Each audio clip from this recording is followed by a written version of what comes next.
Hello and welcome to this first look exploring session, our second and final session, looking at Jack Drum's entertainment, generally ascribed to John Marston, and there's nothing in the text that suggests to me that it's written by anybody else.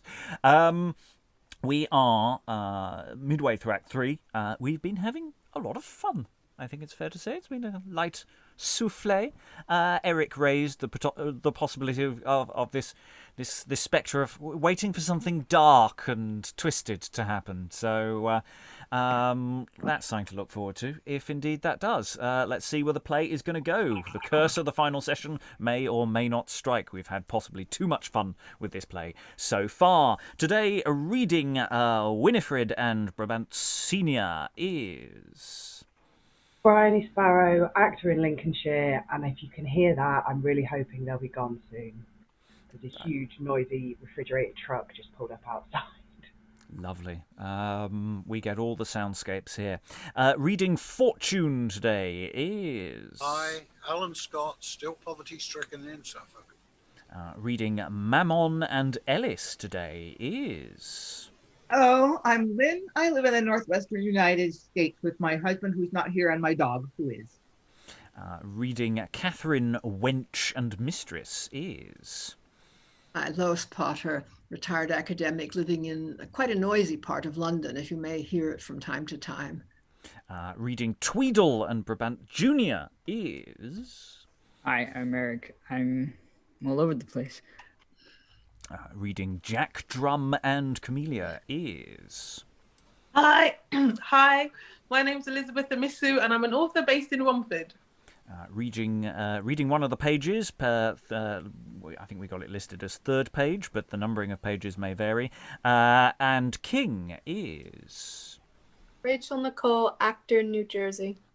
Reading Flawn, Planet and second page is... Hello, I'm Helen Good. I'm a historian in Hull.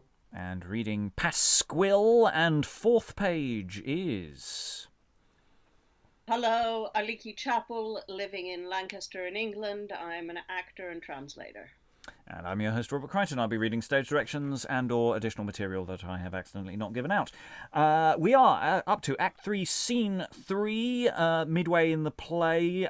Oh, actually, a little over midway through the play. And, Pasquil has pretended to be dead and hasn't made sure that everybody got the memo. So there's a bit of awkwardness with his intended, who doesn't know that he's actually still alive. Act 3, Scene 3, enter Pasquil at one door and a page at the other. Now, my kind page, canst thou nor hear nor see which way my Katherine hath spent her steps? Sir, I can... What canst thou, my sweet page? What canst thou, boy? Oh, how my soul doth burn in longing hope, and hangs upon thy lips for pleasing news. Sir, I can tell ye... What? Oh, how my heart doth quake and throb with fear. Sir, I can tell you nothing of her in good faith. Oh, thou hast tortured me with lingering hope. Go, haste away. Fly from the pestilence of my contagious grief. It will infect thee, boy, murder thy youth, and poison thy life's joy. Run! Search out Katherine. In her eyes dwell heavens of joy, but in Pasquil, hell. And exit the page. Oh, thou omnipotent infinity, crack not the sinews of my patience with racking torment. Insist not thus to scourge my tender youth with sharp affliction.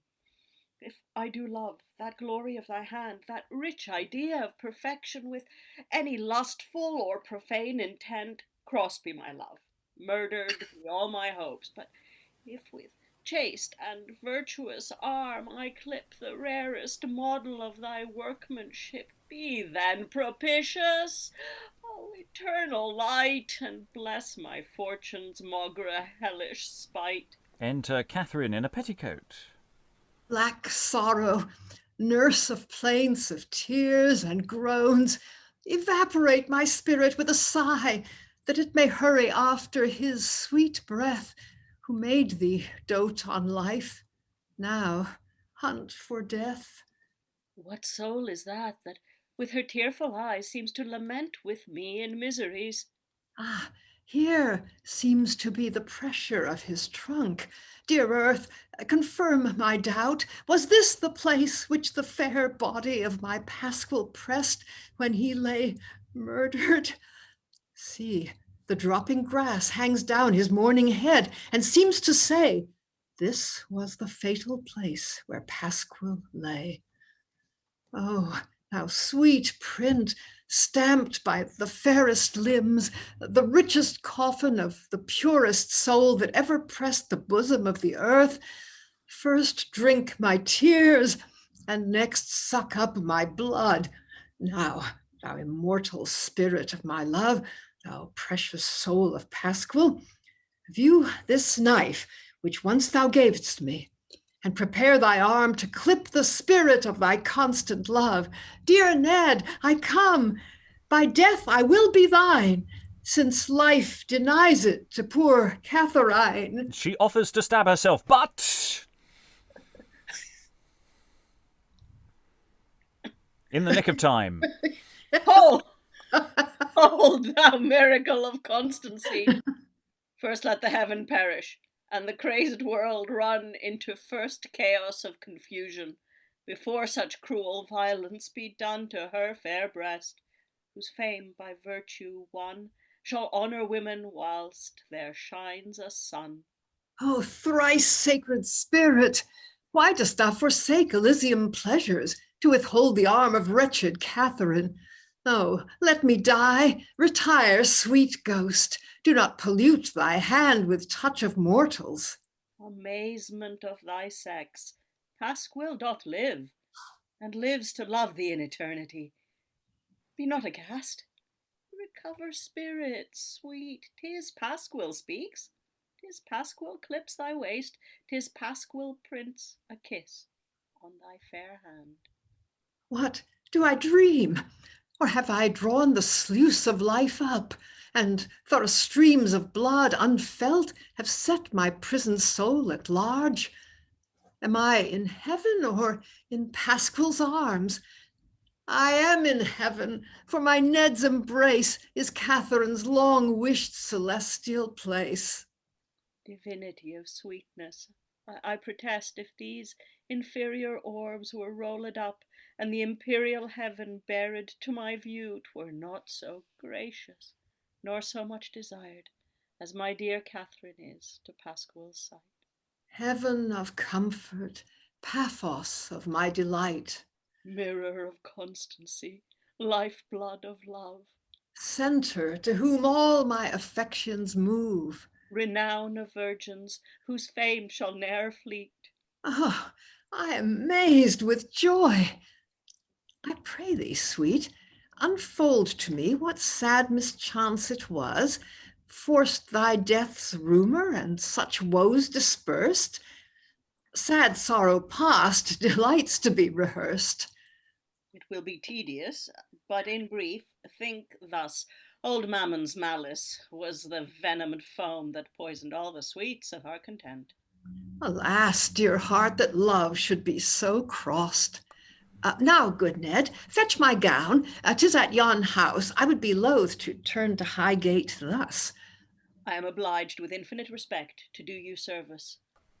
Oh, power divine, was ever such a love as Katherine? And Pasquil exits to go and grab the gown, but enter Mamon. Look, Mamon, search, Mamon. This way she went. Put on thy spectacles. This way she went. Blessed, blessed, blessed be thy nativity. Yonder she sits. I'll either have her now, or none shall enjoy her with content. How love's impatient. When will Ned return?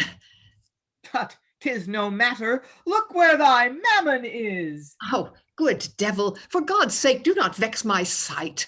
Didst thou not plot the death of my dear love? Yes, yes, and would complot 10,000 deaths. Even damn my soul for beauteous Katherine. My ship shall comb the ocean's curled back to furnish thee with brave habiliments, rocks of rich pearl and sparkling diamonds, shall fringe thy garments with embroidery. Thy head shall blaze as bright with orient stone as did the world being burnt by Phaeton. Oh, you make me deaf. For pity's sake, forbear. Oh, when will Pasquil come? Good sir, depart. When wilt return? I pray you, sir, go hence. And troth, I will not hate you, nay, I'll speak against my heart and say I loathe thee not. You vex my patience. Gentle sir, forbear. I beg it on my knee and with a tear. Tut, will you love me and detest yon boy? Heaven detest me first and loathe my soul. Is it your final resolution? God knows it is. So, good sir, rest content. I will rest, and thou shalt rest thus blurred, thus poisoned, venomed with this oil of toads. Yes, oil of toads, we can infer, are thrown at her. If Mamon cannot get thee, none shall joy which he could not enjoy. I fear no law. Gold in the firmest conscience makes a flaw. Rot like to Helen. Spittle hence, adieu. Let Pasquil boast in your next interview. Be pitiful and kill me, gentle sir. But exit Mamon around about there. Heaven, my heart is cracked with misery. Where shall I hide me? Which way shall I cleanse the eating poison of this venomed oil? Oh, poor wench, alas, see where thy Pasquil comes. Enter Pasquil around about now. Here, love, put on your gown. How now? Good God, heaven give me patience. Who hath used thee thus? The devil in the shape of Mamon. Sweet, touch me not, Pasquil. I conjure thee now, by all the power of affection, by that strict bond of love that links our hearts, leave and abandon me eternally. I merit now no love. Yet, prithee, sweet, vouchsafe to give me leave to love thee still. But I do bind thee by thy sacred vow of our once happy and thrice blessed love.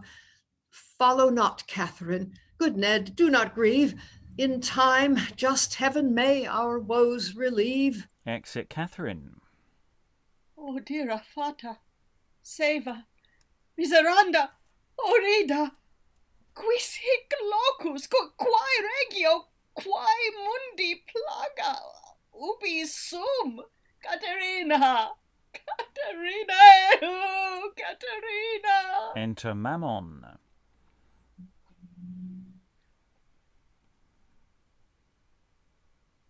My spectacles will betray me. Look, Mamon, search, Mamon. Hereabouts they fell. Welcome, era pater, you that make prognostications forever. Where's your almanac? And pulls his indentures out of Mamon's bosom. Lord bless my obligations. Lord bless my bonds. Lord bless my obligations. Alas! Alas! Alas! Let me see, sir, now. When will true valour be at the full? Oh, there's an opposition. 'Tis eclipsed. Venus. Aye, Venus is mounted. Where's the goat now? Combed. Fine, combed. Oh, here are dog days, out upon dog days. Dog days. Dog days, out upon it. He tears the papers. Alas, my obligations, my bonds, my obligations, my bonds. Alas, alas, alas. Katharina, Katharina, oh, Katharina. And exit Pasquil. Obligations, obligations. Alas, my obligations. I am undone, undone, undone. Sir, sir, sir. Entering Flawn. What, sir? You four, you dog, you hound, you crust. What's best news with you now? Out, alas. My obligations, my bonds, I am undone, undone. Sir, the best news is you ship the Hopewell hath happed ill, returning from Barbary. 'Tis but sunk or so. Not a scrap of goods saved. Villains, rogues, Jews, Turks, infidels, My nose will rot off with grief. Oh, the gout, the gout, the gout. I shall run mad, run mad, run mad. Amen, amen, amen. But there's other news to comfort you withal, sir. Let's hear them, good Flawn. My ship, my bonds, my ship. I shall run mad unless thy good news reclaim me. Let's hear thy news. Your house, with all the furniture, is burnt. Not a rag left. The people stand warming their hands at the fire and laugh at your misery. I defy heaven, earth, and hell. Renounce my nose. Plague, pestilence, confusion, famine, sword, and fire, devour all. Devour me. Devour Flawn. Devour all. Bonds, house, and ship, house, and bonds. Despair, damnation, hell. I come. So room for Mamon, room for usury, room for 30 in the 100. I come. Exit Mamon. Why, methinks this is right now. I'll even lay him up in Bedlam and commit him to the mercy of the whip, the entertainment of bread and water, and the sting of a usurer's conscience forever. And exit Flawn. And the music plays for the interval. Quite a lot went on there, of which the nature of which is perhaps not as obvious as it may seem to be. There's a really interesting question about what actually is going on with the oil and what is really happening there, because of course we immediately leap to the question of, it's like an acid attack, but there doesn't seem to be any pain in the dialogue. It's not like sitting in the corner screaming in agony is going on here. So I'm not quite sure what this oil is doing. I mean, it seems to be on some similar level to being disfiguring. But also the tone of what the scene is doing, especially afterwards as well, because of some revenge is given to Mamon by basically just robbing him, which is perfectly enjoyable in many ways. But yeah, what's going on here and how to stage this is a really interesting question. Aliki, I saw a hand. Yeah, I mean, the first thing that occurred to me when I read the line was that it was the stage direction, that it was the toxin from the backs of toads, which is a hallucinogen. But then I don't think that they necessarily knew that. There's an association of toads with magic. Maybe it warted her or something. Because there isn't a stage direction, I think, in the original. All you've got is the inferred from the dialogue, thus poisoned, venomed with this oil of toads. Yeah. Oil of toads immediately makes me think, powerful hallucinogen. But I don't know. Yeah, there's something that you could go down the thing that has more contemporary resonance as far as, but I'm wondering whether the scene resists that reading or not. Lois, then Helen. Yeah, I assume it's disfiguring, and probably I was trying to think how she would do it. She could put a handkerchief to her face and then take it away and have spots all over, something like that. Yeah, because yes, again, that's the question of how do you affect a change like that so quickly? I mean, she feels she's now unworthy to marry anybody, so she must feel she looks hideous. How she knows that, I'm not sure. Maybe she also feels it. Yeah, I imagine that several boys in the company told Marston that they wanted to play mad scene, and so he's deliberately provided a lot. Well, yes, because Mamon basically gets to do his mad scene as well immediately afterwards. Helen, then Briony. My take on it, I mean, it happens, it's the first reading for me. I don't know this at all. I assumed that the toad oil was completely and totally ineffectual, that he poured the thing and said, rot, this'll fix you. And she immediately assumes that it has. Well, yeah, but no evidence whatsoever. That was my assumption. I mean, but those who know the play will know whether this is so. Well, when Pasquil comes in, he immediately says, what happened? I mean, he's horrified. So I imagine that she's visibly changed. I assumed that she'd been somewhat roughed up in dodging Mamon, and also she got, maybe a handkerchief over her face or whatever. I didn't assume that he saw a disfigurement, but I could be, time will tell. Briony. I just wondered if maybe this toad oil was somehow like bound up in the kind of former folklore belief that toads and frogs can give you warts. Yeah, that we instantly have something more magically than something that has which again also sort of pushes in a different direction than the text has so far been giving us. Alan. I think the thing is, Pasquil's reaction could be if he's just thrown a liquid at her, water or small beer or whatever. Her reaction is because she thinks it is a corrosive or something that's going to do her harm. Pasquil's reaction is, you're all wet. Yeah, or if it's a dye, and so Yeah. there's a clear difference. Aliki, then Helen, or even just that she's running around screaming or whatever she's doing. Helen. Yes, if we're done with that, I'd like to move on to Mamon's problems. Yes, okay. Let's. Well, actually, Rachael, did you have more on this point, and then we'll go back to Helen.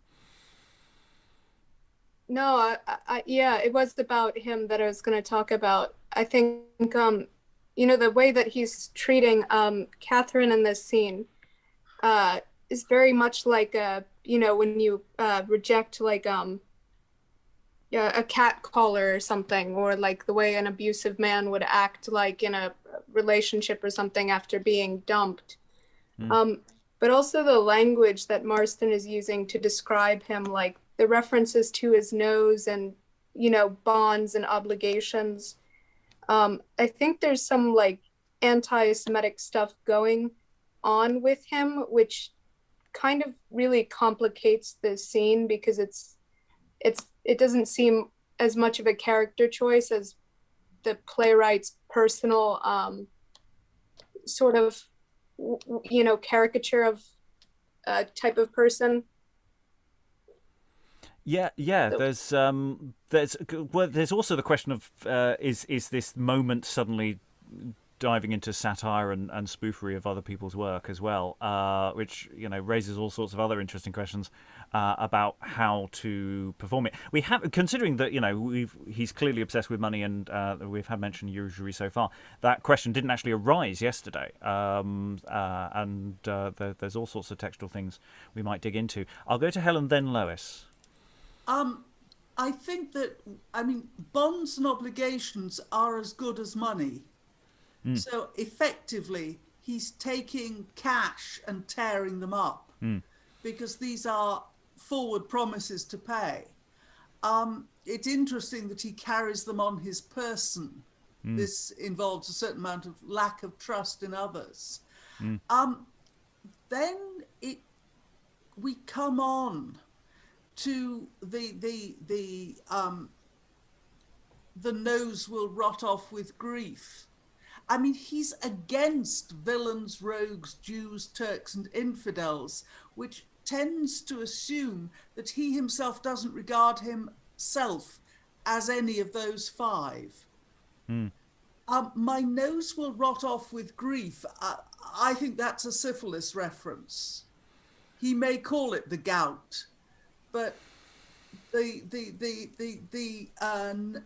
bone in the nose failing was one of the, I think, is it a tertiary sign of syphilis? It's one of the later ones anyway. And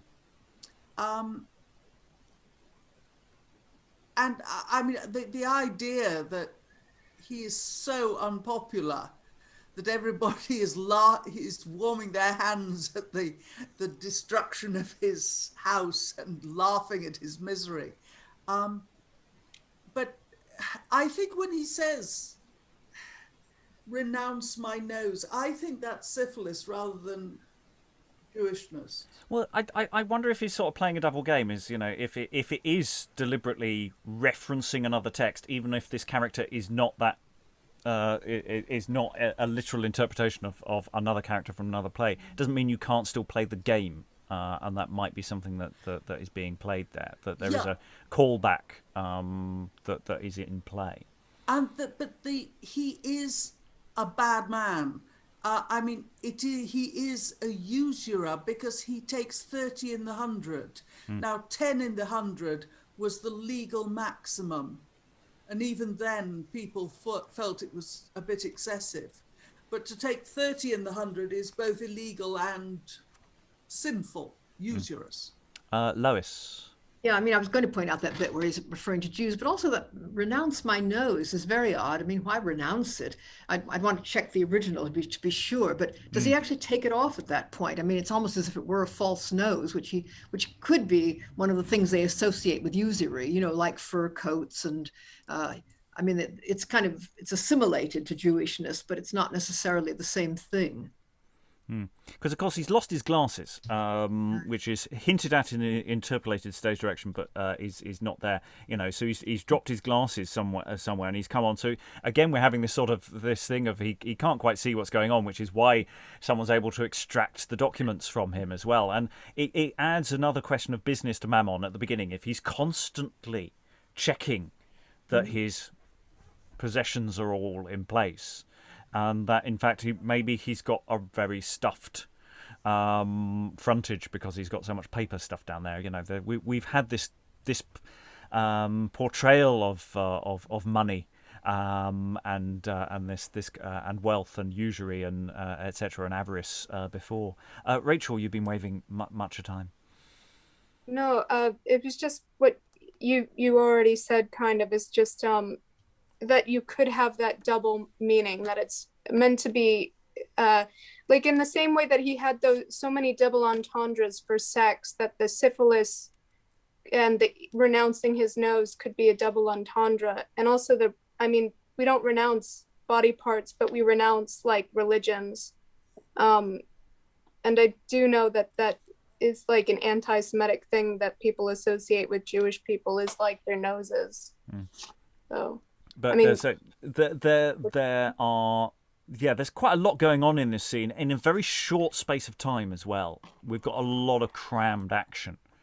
So it's sort of flinging impressions at us. And I think we do need to land on that question of, remember, everyone is really happy that his house is on fire. It's not. There's almost an ableist problem here with this moment in the scene of, that Mamon can't see where he is. Perhaps how exaggerated that is, and then everyone's mocking him, and he's just having a really bad day.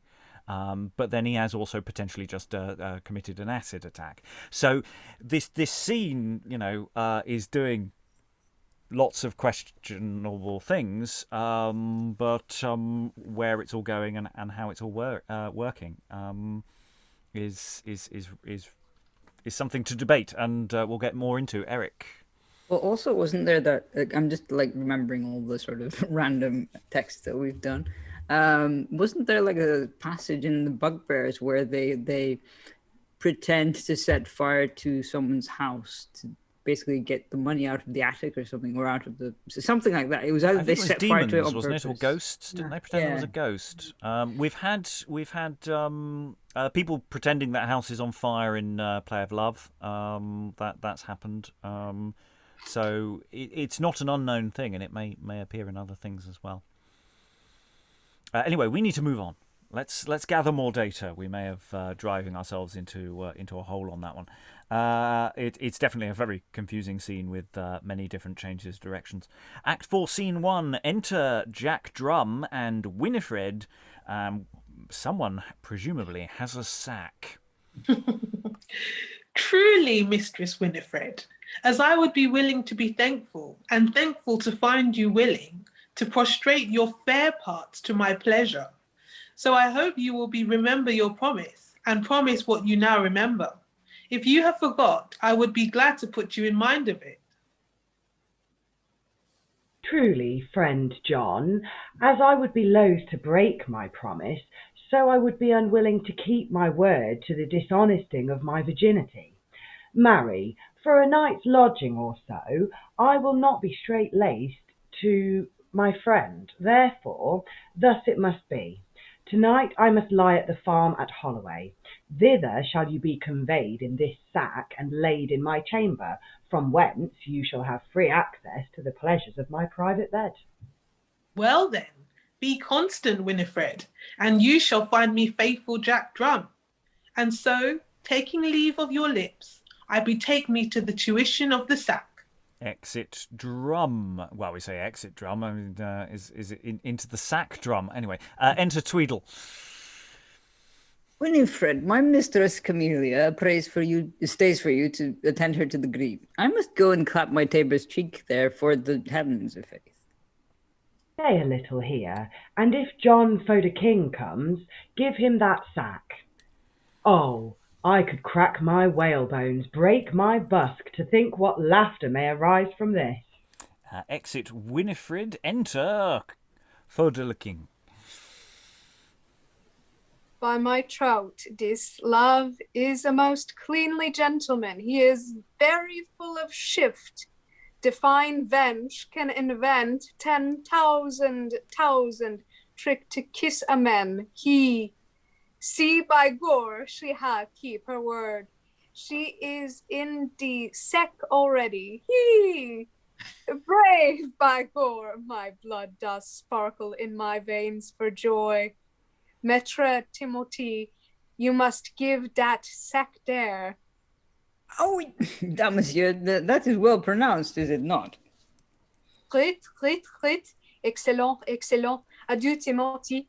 Me almost burst for joy. Exit King, positively bursting. Well, I know what the wenches on the green are saying now, as well as if I were in their bellies. When will Timothy come? When will honest Timothy approach? When will good Timothy draw near? Well, wenches, now rejoice, for Timothy Tweedle doth come. Exit Tweedle. I don't know how many double entendres this scene has managed to pack in quite a short space of time, some of which are perhaps more modern than early modern, but what can you do? So we figured out who's in the sack. We were suggesting that Winifred wasn't going to be in the sack yesterday, and indeed it's Jack Drum is in the sack. Much comic business of dragging the sack off, I can imagine, occurring here. Note to self, do not cast a big actor to play Jack Drum. Or do, but make sure that King is really strong. Or there's a sack barrow. Oh, just don't ruin the fun. We want bitch dragging sack. You've got to drag that one out as much as possible. Bursting for joy. Any brief thoughts on this brief little scene? Anyone want to throw anything in? I think there isn't a lot to say. It's written on the tin, as it were. Eric.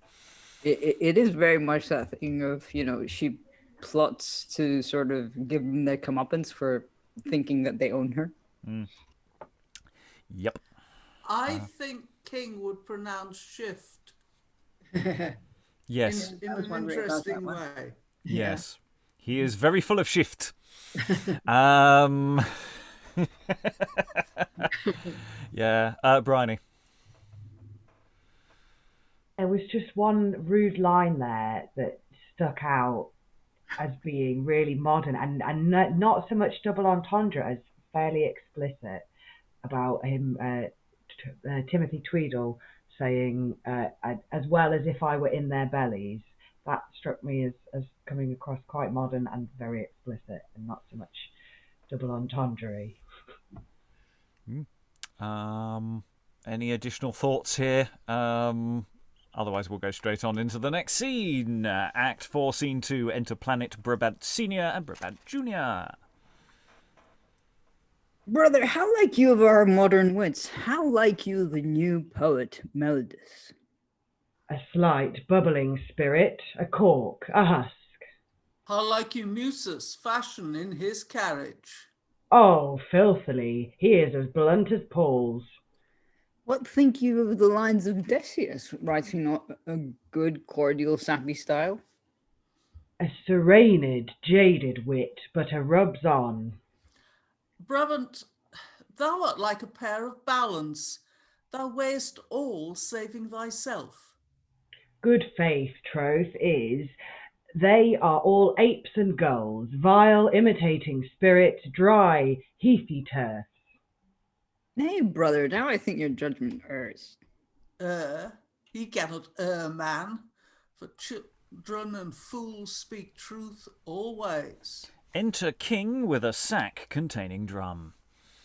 See who comes yonder, sweating with a pack. Monsieur, what do you bear there, ha? Pray you away. You break my glasses there. Jeshu, now me know not what to do, thought that I was to come this way with them. Glasses? You salt room? Come, what are you there? Fright no more, for Jeshu's sake. By God, me have a brittle very. If you knock it, it will break present. Pray you adieu. We must know what's in the bag, if faith. By my throat, me tell you true. Will you not strike me then? No, faith, but see you tell us true or else. Or else, by God, do what you please with me. Sweet Winifred, my very heart does burst. Hey, by God, me did not think to wrong you thus. Come out, sweet Winifred. Me must discredit you. And unfortunately, it's not Winifred, it's Drum climbing out of the sack. He? Jack Drum? Jesus, what made you dare? Gentlemen, my master desires you to come sup with him. I was sent to invite you, and this itching goat would needs ease my legs and carry me. I hope you'll come, and so I take my leave. I am gulled, but if I quit her not, well. And exit Jack Drum. Come, there's some knot of knavery in this trick. This colour is not current. Well, let it pass. Come, monsieur, come. I'll help you to a wench. Go down the hill before, I'll follow you. Me thank you. More dear, mon ami. Mais I'm struck dead with grief. The cock of my humour is down, and me may hang myself for revenge. Exit King. Gentlemen, will you laugh heartily now? Ay, if thou wilt play the fool kindly now. I will straight frame the strongest eternal jest that e'er was builded by invention. My wife lies very private in the town. I'll bring the Frenchman to her presently, as to a loose lascivious courtesan. Nor he, nor you, nor she shall know the rest, but it shall be immortal for a jest. Exit Brabant. Senior or junior? Senior, I assume. Farewell, brother. We shall meet at Highgate soon. Perhaps the stage direction and the line are in the wrong order. Yes, indeed. Possibly they are. Anyway, Planet, close the scene. The wicked jest be turned on his own head. Pray God he may be kindly cuckold dead. And exuent. Yes, Brabant's plan here is not a great one. Let's get this very horny Frenchman to visit my wife and pretend that that's going to end well. That's going to end well. Great plan. Great plan. I'm getting a sense of Gonzago-ish qualities about this person. There's a real sense of what we had the other week. It's so glad that I'm a witty, intelligent chap. This is going to be hilarious plan there, sir. Nothing can go wrong there. Oh, bless. Oh well. The cock of my humour is down. Any thoughts here you want to throw in, Aliki? Well, obviously you have to have a very small Jack Drum because he has to be carried. Because you can't pretend it's glassware if you're dragging it along the ground.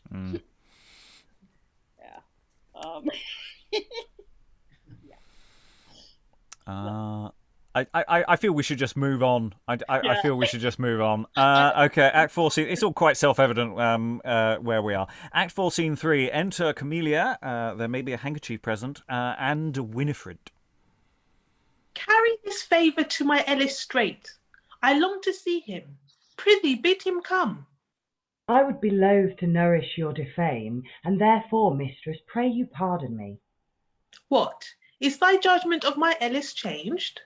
No, that is firm, but your estate is changed. You know your sister strangely vanished, and now the hope and revenue of all calls you his sole and fair apparent heir. Now, therefore, would I have you change your love. Indeed, I yield 'tis modern policy to kiss even dirt that plasters up our wants. I'll not deny 'tis worthy wit's applause for women on whom lowering fortune squints, and casts but half an eye of due respect, to pin some amorous idiot to their eyes, and use him as they use their looking-glass. See how to adorn their beauties by his wealth, and then case up the fool and lay him by. But for such ladies as yourself is now, whose fortunes are sustained by all the props that gracious fortune can advance you with, for such a one to yoke her free sweet youth unto a loon, a Dane-like barbarous sot, a gilden truncheon, fie, 'tis slavish vile. Oh, what is richer than content in love? And will you now, having so huge a ruck of heaped-up fortunes, go and chain yourself to a dull post, whose very eyes will blaze his base-bred spirit wheresoe'er he comes, and shame you with the very name of wife? No, mistress, no. I have found out a man that merits you, if man can merit you. Lord, what a tide of hate comes creeping upon my former judgment. Come, the man? The man? Oh God, the man is such a man that he is matchless. Oh, I shall profane his name with unrespected utterance. Oh, thou tormentest me, dear Winifred. The man? By the sweet pleasures of an amorous bed, I think you will be deified by him. Oh God, the most accomplished man that breathes, and planet is the man. Out on the devil, there's a man indeed. Nay, look you now, look straight o'ershoot yourself. You'll say he's sour and unsociable. Tush, you know him not, that humour's forced. But in his native spirit he's as kind as is the life of love. And then the clearest skin, the whitest hand, the cleanest well-shaped leg, the quickest eye, fie, fie, I shall but blur and sully his bright worth with my rude speech. Well, if he'll court me, I'll not be much coy. Court you? Nay, you must court him for aught I know. You must not think, forsooth, that I am feed to urge you thus. I solemnly protest, I motion this out of my pure vowed love, which wisheth all advancement and content to attend the glory of your beauteous youth. Oh, I am planet-stricken, Winifred. How shall I intimate my love to him? I saw him coming up the hill even now. Send him a favour, and I'll bear it to him, and tell him you desire to speak with him. Do, dear Winifred. Sweet wench, make haste. Exit Winifred. Enter Fortune and Ellis with a paper in his hand. Sir, I have her goodwill, and please you now to give me your consent. And look you, sir, here I have itemed forth what I am worth. Hush, show me no items. And she love you? A God's name, I'll not be cursed by my daughter for forcing her to clip a loathed, abhorred match. And see how fortunate we are. Look where she stands.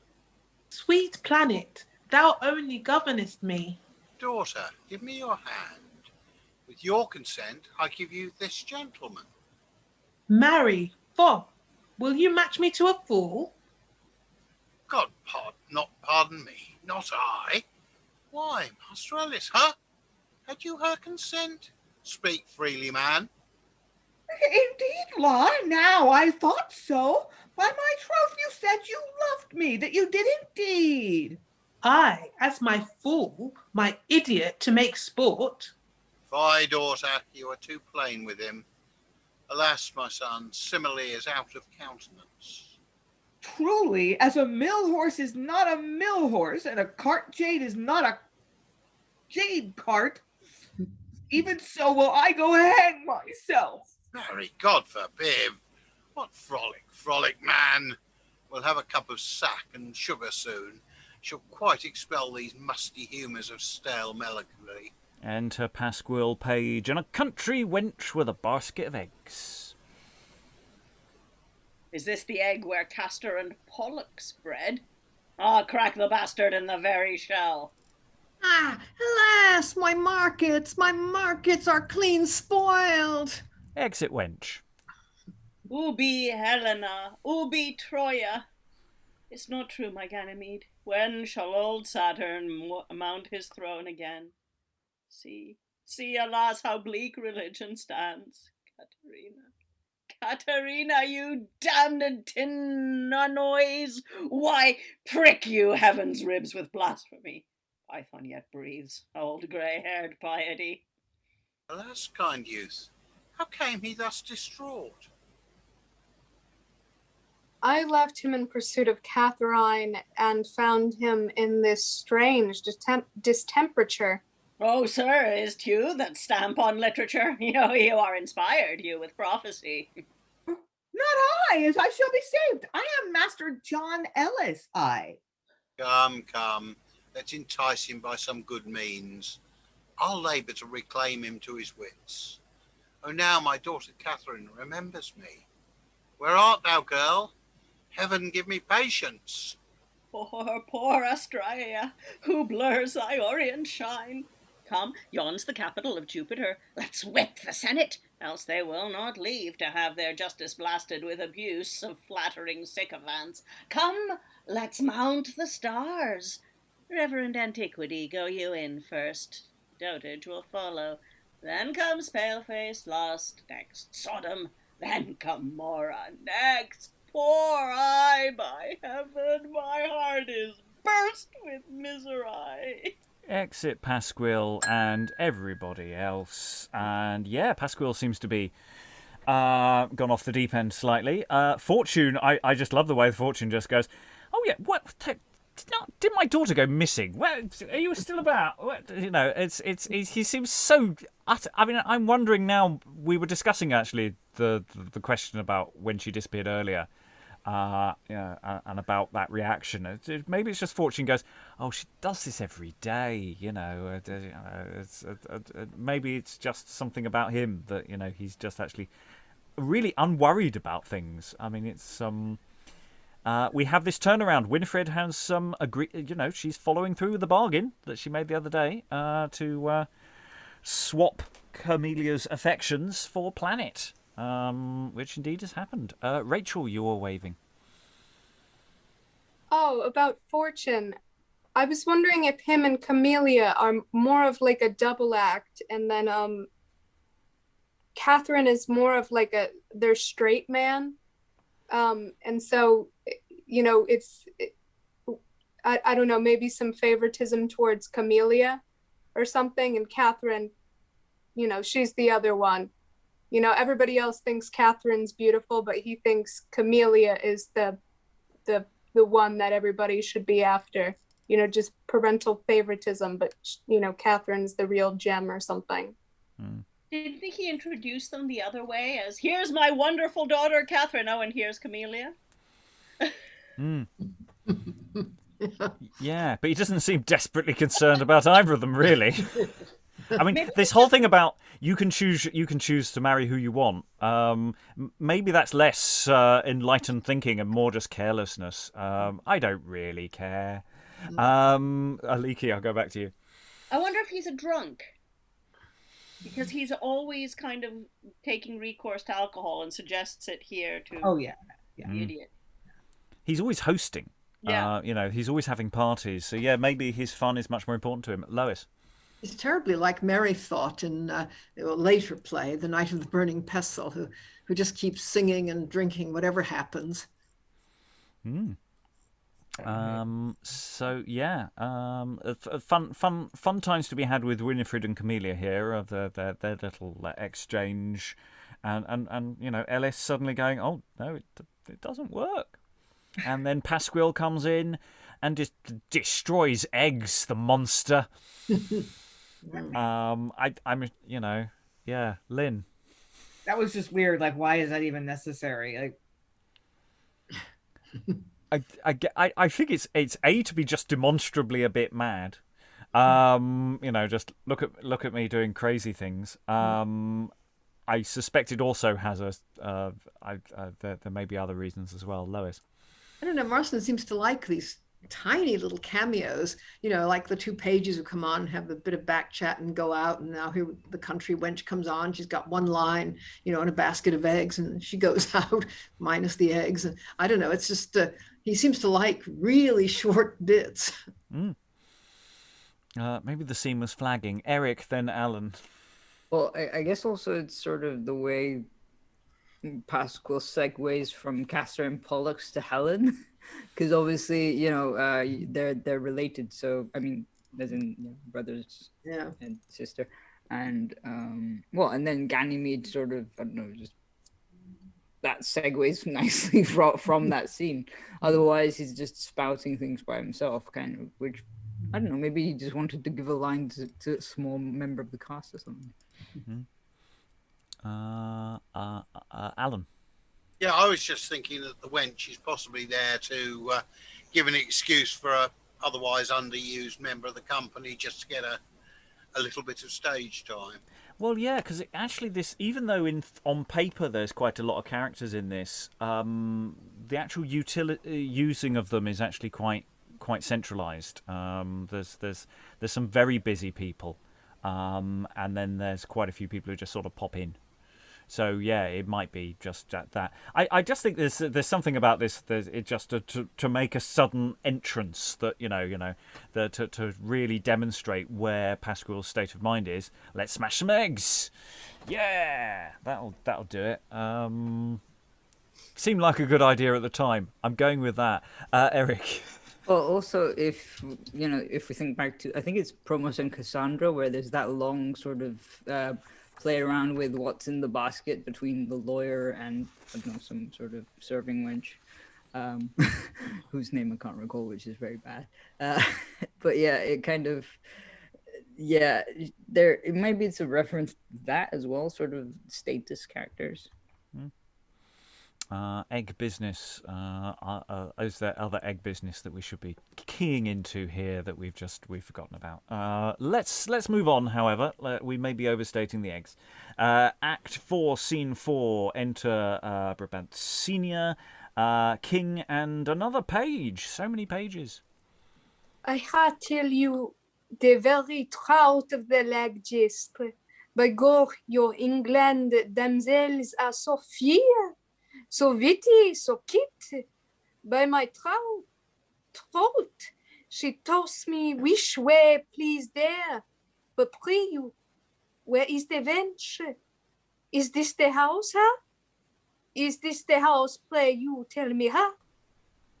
It is, and she is in the inner chamber. Boy, call her forth. And exit the page. By God, then me must needs now sing. Ding, ding, a ding, ding, a ding, a ding. For me am now a pleasure spring. Ding, a ding, ding, ding, a ding, a ding, a ding. And hey, the wench, the wench, the wench, which must my broiling humour quench. Come. Enter Mistress Brabant and the page again. Now, sweet, you kept your promise well last night. By God, she give him much kind word already.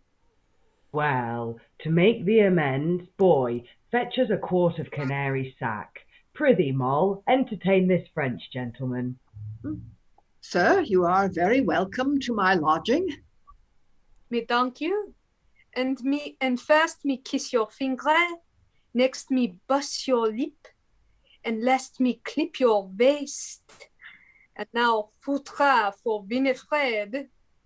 Sir Edward's caterer passed by, sir. You willed me to remember lemons. God's precious, 'tis true. Boy, go with me to Billingsgate. Moll, I'll return straight. Exit Brabant Senior and Page. Will you no wine, sir? Hey? He is gone purposely. By my troth, most kind gentleman, fair madame, pray you pity me. By God, me languish for your love. Me am a poor French gentleman. Pray you, show me your bedchambre. What mean you, sir, by this strange passion? Nay, nothing. By God, damsel, you be so fair, so admirably fair. Flesh and blood cannot endure your countenance. Me brûle. Oh, you have no compassion. By God, me quite languish. Last night, me go to bed, me put the candle behind me, and by my throat, me see clean, toko me so dry. Me put a cold prêtre at my back, and my back melt the prêtre quite, do so burn. Pray you, show me your bedchambre. Me will be secret constant. I love you unreasonably well, by God. In faith, you make me blush. What should I say? Say no, take it. Or are you wanting? Say neither yea, no, but take it say nothing. Will you be close and secret? Secret, by God, as secret as your soul. Me will tell nothing possible. Well, sir, if it will please you to see my chamber, 'tis at your service. Exit Mistress Brabant. Eh, no me brave monsieur. By God, and me had no this, me wouldn't have eat some potatoes or gringo, but well, me will thank Maître Brabant for this. By God, me am caught in heaven bliss. Exit King. Are potatoes down as an aphrodisiac or something? Yeah. Yeah, I was thinking there's a novelty factor. You can claim anything's an aphrodisiac, really. I'm just wondering at that moment when he's doing the me first kiss your finger, then muss your lip and clip your waist. I'm just wondering if that's a sort of sweep down snog moment while Brabant is talking to the second page, and that they come up for air as they exit, and actually the mistress is just in this daze for the rest of the scene. Actually, of just going, what the hell's happening? There's some. Yeah, King once again gets a lovely. I love the lyrics to the songs. I mean, it's just ding, ding a ding, ding a ding a ding. Oh, he has a way with words. Eric. I was picturing the sort of kiss your finger scene as sort of just that cartoon thing of mwah, mwah, mwah, mwah, and sort of like just pulling her into that kind of thing. Which was kind of. Just both creepy and I don't know, funny, I guess. It's Adam's family. It's pure Adam's family. Especially as he's talking French at the same time. Lynn. He's Pepe Le Pew. Am I dating myself? Is that something that people are? I've just written that in the chat. It's Pepe Le Pew. Yeah. I'm dating both of us, perhaps. Yeah. Other thoughts on a different note? I'll go to Rachael. No, that definitely did become Pepe Le Pew at the end. But I was also wondering if like words like bliss, some of the B words that he hits, I think there's in French, is it baiser or baiser trois, that means both to kiss and Yeah. A little bit similar to the word furk. Yes. Yes. Yes. Yes, there may be quite a lot of furking going on here, on or off stage. Briony. I really don't know what Brabant Senior's intended outcome is. I have no idea what game he's playing here. Yeah. Yeah, it seems to be he's assuming that she'll refuse him and it will be hilarious, and the fact that he hasn't at least kept a vague watch is just he's going, we need to buy some lemons. Oh God, yeah, I forgot. Good. We're just nipping down the road to get some lemons. We'll be back in a minute. It's just. And but it's delightfully absurd. I'm loving it, despite the fact that it's just silly. Go to Helen, then back to Rachael, then Eric. I couldn't work out whether the lemons was a deep laid plot. I mean, he told the page, or whether in fact he's just totally absent-minded. I think it's just that. I think it's just literally bing. His messenger's service has just bingly bong. You need to get some lemons. Oh yes, must do that. Yeah, I mean he's just not with it at all, is he? He thinks this is going to be a hilarious jape. It is, but not for him. Rachael, then Eric. No, it was about the lemons for me. Is there some significance to it being lemons specifically that he goes for? Because I think somebody mentioned lemons earlier in this play, and I don't Lehman, know. maybe. Lehman is a mistress. Leman. I mean, there might be a pun. I don't know. It seems to me it's probably lemons are lemons, but sometimes a lemon is just a lemon. There's a tagline for the show. Eric. I can't help but wonder what the catch is, because obviously she goes off stage and invites him to the chamber, but then doesn't really sort of say, she doesn't reciprocate the feeling in that way. So I can't quite help but wonder whether she's up to something rather than her husband being up to something. Well, let's move on, and we'll find out. I'm sure there'll be more on this later. Helen, briefly. No, I was just saying, if in her position, get him into the bedchamber and lock the door with yourself on the outside. Well, we'll find out. Act 4, Scene 5. Enter Camelia and Winifred hanging on Planet's arms. Oh, too unkind! Why dost thou scorn my love? She that with all the vehemence of speech hath been pursued, and kneeled too for love, prostrates herself and all her choicest hopes as low as to thy feet. Disdain me not. To scorn a virgin is man's odious blot. To scorn a man is virgin's odious blot. Wert thou as rich as is the ocean's womb, as beauteous as the glorious frame of heaven, yet would I loathe thee worse than varnished skulls, whose rivals are daubed up with plastering paint. Oh, rocky spirit! Breathe not in vain. I hate thy flatterings, detest thy purest elegance of speech, worse than I do the croaking of a toad. Sweet gentleman. Peace, you ribato pinner poting stick, you bribed corrupters of affection. I hate you both. By heaven, I hate her more than I do love myself. Hence, pack away. I'll sooner dote upon a blear-eyed witch, a sapless beldam, than I'll flatter thee. Be not too cruel, sweet planet, dear, relent. Compassionate my amorous languishment. Ha ha, I prithee, kneel, beg, blubber, cry, whilst I, beholding thee with a loathing eye, and laugh to see thee weep. Look, on my knees I creep. Be not impenetrable, beauteous youth, but smile upon me, and I'll make the air court thy choice ear with soft delicious sounds.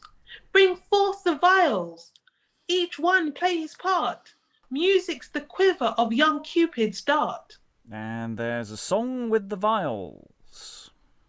Out, siren, out, screech owl, hench, chattering pie. The black-beaked night crow or the howling dog shall be more gracious than thy squeaking voice. Go sing to Master John. I shall be blunt. If thou depart not hence, go mourn and die. I am the scourge of light inconstancy. Exit Camelia and Winifred. Thus, my dear Brabant, am I your revenge, and whip her for the peevish scorn she bare to thy weak younger birth. Oh, that the souls of men were temperate like mine, then nature's plaint should not triumph o'er our infirmities. I do adore, with infinite respect, women whose merit issues from their worth of inward graces. But these rotten posts that are but gilt with outward garnishment, oh, how my soul abhors them. Yon's my friend. Enter Brabant Jr. I will conceal what I for him have wrought. Nice jealousy mistakes a friendly part. Now, Brabant, where's thy elder brother, huh? What, hath he built the jest with Monsieur yet? Faith, I know not, but I heard he left the Frenchman's with his wife. Knew she thy brother's meaning? Not a whit. She's a mere stranger to this merriment. Hit and be lucky. Oh, that 'twere lawful now to pray to God that he were a cuckold. Dear Brabant, I do hate these bombast wits that are puffed up with arrogant conceit of their own worth, as if omnipotence had hoisted them to such unequalled height that they surveyed our spirits with an eye only create to censure from above, when, good souls, they do nothing but reprove. See where a shallop comes. How now? What's news? Enter Winifred and whispers with Planet. Might this mean that Winifred salutes the blunt-tongued Planet with such private speech? See with what vehemence she seems to urge some private matter. Planet is my friend, and yet the strongest link of friendship strained when female love puts to her mighty strength. Mark, she offers him Camelia's scarf. Now my life 'tis so. Planet supplants my love. Friend, I must leave thee. Prithee, pardon me. We'll meet at supper soon with the good night. Exeunt Winifred and Planet. Aye, content. Oh, hell to my delight. My friend will murder me. Thin cobweb lane, burst with each little breath of tempting sweets. She entreats you, Master Planet, to meet her at the cross stile. At the cross stile. Well, I'll meet him there. He that's perfidious to me and my love. Confusion take him, and his blood be split without confusion to murder. And exit Brabant Jr. So, all sorts going on here. We're suddenly getting this sort of motivation for why Planet was doing this in the first place, which I don't know if we got earlier, actually, a sort of proper motivation for why he was wooing Camelia, but then he doesn't woo Camelia. He tells her to go away, and he says that he is acting revenge for the presumably her slight on Brabant earlier.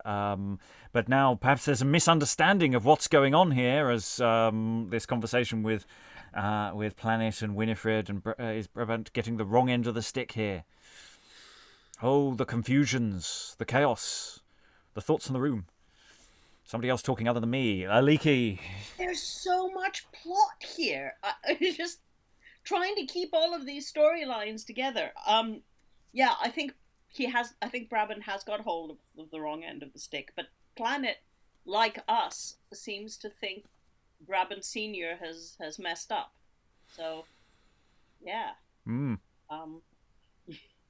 Nobody seems particularly sympathetic to this situation. No, I mean, it's hard to feel that way because everybody's pretty awful. all in their various ways. I mean, I don't really feel like King is a danger to Mrs. Brabant Senior. Let's put it that way. No, I don't get that impression. Yeah, that's not it's not how I'm reading it so far. Other thoughts? Lois currently muted. Well, when we first see her with her husband, she's kind of fed up with him. I don't know what she's talking about but she says something. I take it she was being sarcastic when she said, you kept your promise last night. I mean, I take it he came in late or something. Anyway. He was probably partying, wasn't there? An awful lot of drinking. So, yeah, perhaps he didn't come home. Yeah, so she's pretty fed up with him anyway. So, and then he leaves her with this Frenchman who immediately storms her. So I don't know, she might be, well, I mean, I've never done this before, but oh well, why not? Yeah, and her primary concern is that no one will know, will be close and secret. So she does seem reasonably willing here. I'm not noticing any, a bit nonplussed perhaps. This wasn't. I didn't have this plan for the day. I was going to do the ironing and listen to the Archers, but oh well. Yeah, Lynn. It is kind of hard to know what to make of all of that, because she is clearly annoyed with her husband, and later, I mean, just now his friends have said, it would serve him right if this backfired and she did actually cuckold him. But like as somebody said just a moment ago, you just don't feel like King is a threat. It's very hard to take that character seriously. So yeah, what's gonna happen? Yeah. So, confusions, complications, lots of short scenes in Act 4. Act 5 seems to be just one long, ongoing narrative. But we'll probably pause at least once midway through it, maybe more than that. We'll see what leaps out at us as all these disparate threads. Remember that acid attack that we had earlier? That sort of got forgotten in Act 4, almost completely. That's sort of why I was questioning what was actually going on there, just because we suddenly have so much fun. It feels tonally very, very interesting question, but then the question of tone and Marston is a sort of perennial thing. What is he trying to do? Act 5, we'll call it Scene 1. Enter Brabant Jr. So remember, there's been a brief musical interlude, so it's not like he's exited and then immediately re-entered. And a page... charging a pistol. So, load it soundly. Murder's great with me. Go, boy. Discharge it even in Planet's breast. Shoot him quite through and through. Thou canst not sin to murder him that murdered his dear friend with damned breach of friendship. When he is slain, bring me his cloak and hat. Here I will slay to be embraced instead of Planet. Go away. Exit the page. I'd rather die with blood upon my head, shame and reproach clogging my heavy hour, than to have my friend still wounding of my soul with reprobate apostatism and love. Oh, this sophisticate friendship that dissolves with every heat of fancy. Let it melt even in hell's forge. Bang. The pistol is discharged. The act of gory murder is performed. Have mercy, heaven. Oh, my soul is rent with Planet's wound. Enter the page with some clothing. Come, boy, the hat and cloak. Which is indeed passed over. Go post to Scotland. There are crowns for thee. Leave Brabant unto death and obloquy. Exit the page again. Why not? The ulcerous swelling of my hate is broken forth. Oh, that these women's beauties, this nature's witchcraft, should enchant our souls so infinitely unrecoverable that hell, death, shame, eternal infamy cannot reclaim our desperate resolves, but we will on spite of damnation. Enter Camelia and Winifred, somewhere around about here. Come, ye poor garments of my murdered friend, one that you are compelled to hide his limbs that slew your master. See, Camelia comes. I'll stand thus muffled and deceive her sight. When love makes head, friendship is put to flight. Persist not still, O thou relentless youth, to scorn my love. What though I scorn thy friend? Do not upbraid me still with hating him. Do not still view me with a loathing eye.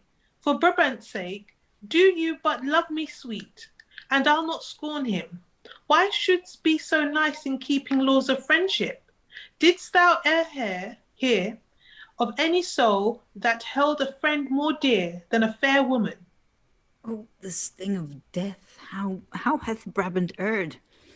Hence thou vile womb of my damnation. Oh, thou wronged spirit of my murdered friend, thou guileless, spotless, pure, immaculate. Behold this arm thrusting swift vengeance into the trunk of a cursed damned wretch. He'll spoil himself. Let's run and call for help. And exit Camelia and Winifred. Now have I room for murder. This vast place, hushed silence and dumb solitude are fit to be observers of my tragedy. Planet, accept the smoke of reeking blood to expiate thy murder. Friend, I come. We'll troop together to Elysium. And we're just going to pause there before everybody enters, because pretty much then everybody enters. But I think we should just unpack what's going on here. So, Brabant, sent his page off with a gun to shoot Planet, and then the page comes on with Planet's clothes, so we can dress up in them and stuff. And so all of which is sort of offstage business, which makes that a little confusing. Especially in terms of what in theory is happening and what then is happening. And then everyone's a little worried about him when Camelia and Winifred enters. Thoughts about what's going on, Briony? I'm not sure that disguising yourself as the victim is the best way to get away with murder. Lois? Yeah, he's not expecting, I think, to get away with it. I mean, he didn't shoot him himself, and he's told the page to go to Scotland, where he'll be out of reach of the law, presumably. I don't know why, but every time anybody in Elizabethan drama decides to murder someone, they immediately pay somebody else to do it for them, thus ensuring that there'll be somebody to testify against them. But anyway, the standard procedure. No, I think his idea is to court her, or to make her think that he's the victim. And then to his horror, he hears that his friend wasn't betraying him after all. So then he feels even worse, naturally. Yes, and possibly going to do himself a mischief. He's got a rapier, so, maybe it's a good thing that lots of people are about to come on stage. Aliki? On that note, I love the plan. He's about to stab himself. Let's run and call for help. Yeah, it's a good system. Good system. Eric? I think you mentioned this with a different play where it was like, if it's a long speech and then someone doesn't come in with that one line, you kind of miss the cue. Because otherwise it's like, yeah, hold, I'll do it, hold. I'm still holding, I'm just going to kill myself. I'm just waiting for these people to come on stage and save my life. Friend, I come, we'll troop together in Elysium any time now. But yes, there's this play's got lots of sort of tragic passions that are just not, you can't really take very seriously. So again, and there's this quality of the play that we keep getting moments where you're going, this feels like this is picking a moment from a play and is doing comedy with it. So it constantly feels like it's referencing things that sometimes we might get the reference and sometimes we're not getting the reference, and that's sometimes where things get more or confusing than at other times. So I think this is doing a lot of sophisticated things for something that is actually quite light and frothy at the same time. Okay, we will allow them to enter. Enter Fortune, Camelia, Winifred, Ellis, Brabant Senior, Twedle, Drum, and others, and they're all doubling as each other, so this could be chaotic. It's different voices, people, different voices. Old harebrained youth, what mischief mads thy thoughts? For bear good night, you never sinned so deep as in detaining this just vengeance to light upon me. But no, I will die. I've infringed the laws of God and man in shedding of my planet's guiltless blood, who I suppose co-rivaled me in love of that Camelia, but injuriously. And therefore, gentle knight, let mine own hand be mine own hangman.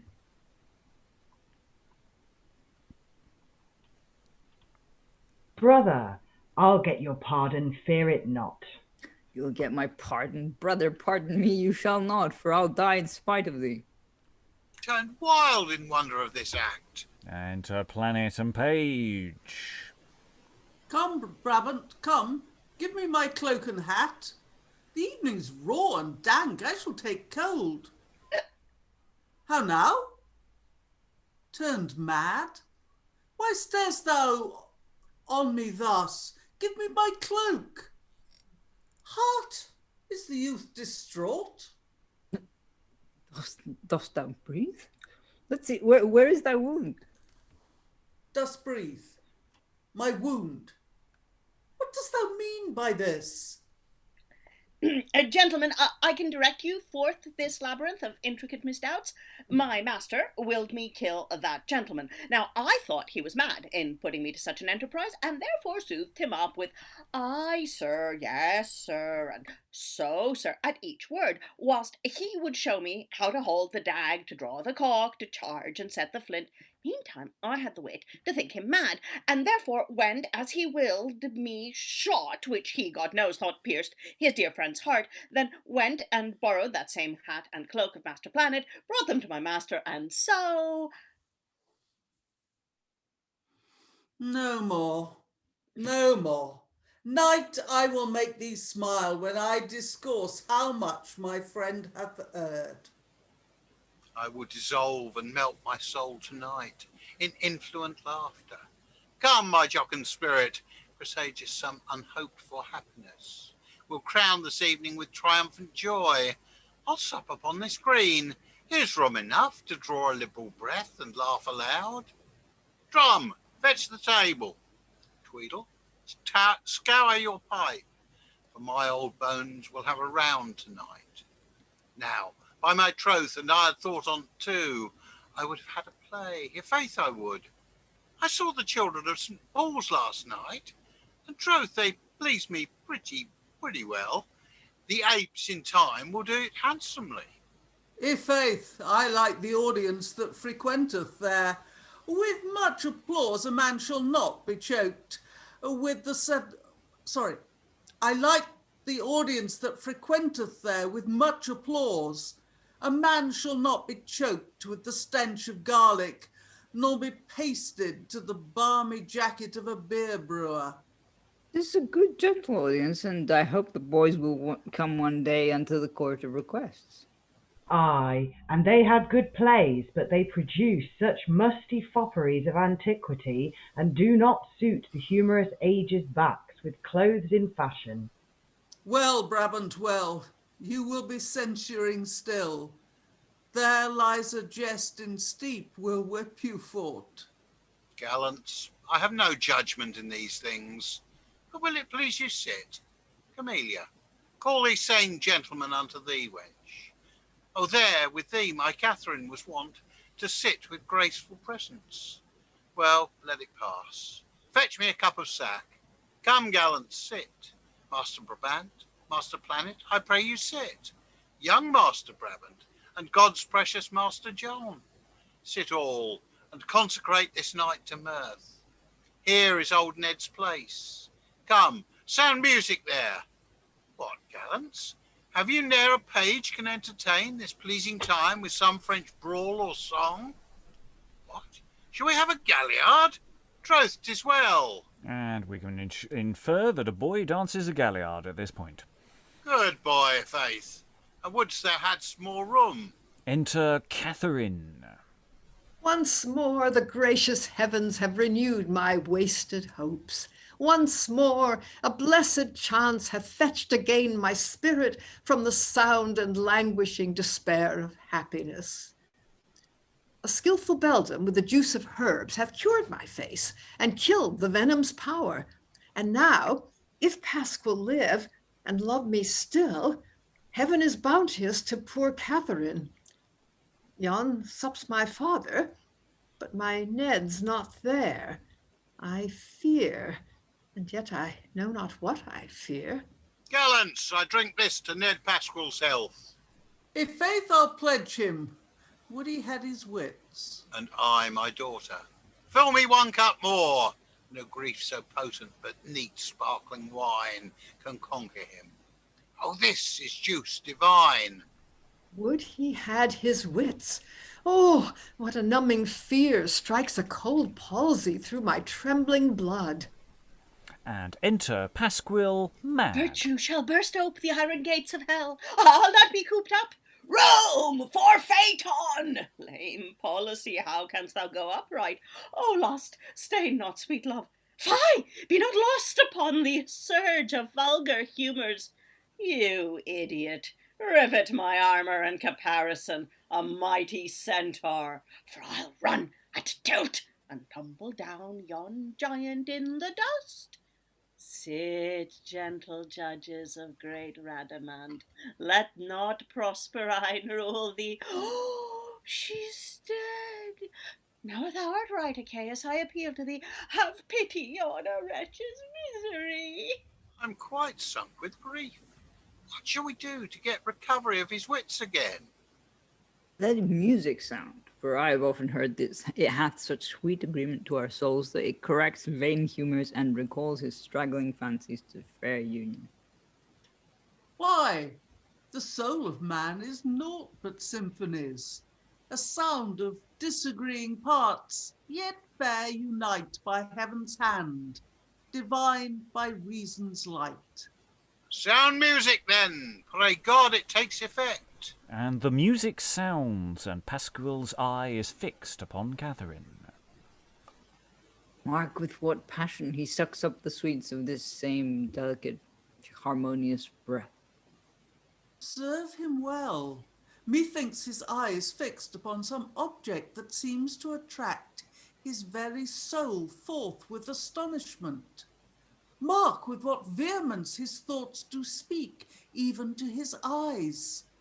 Some creature stands far off, that hath entranced him with a pleasing sight.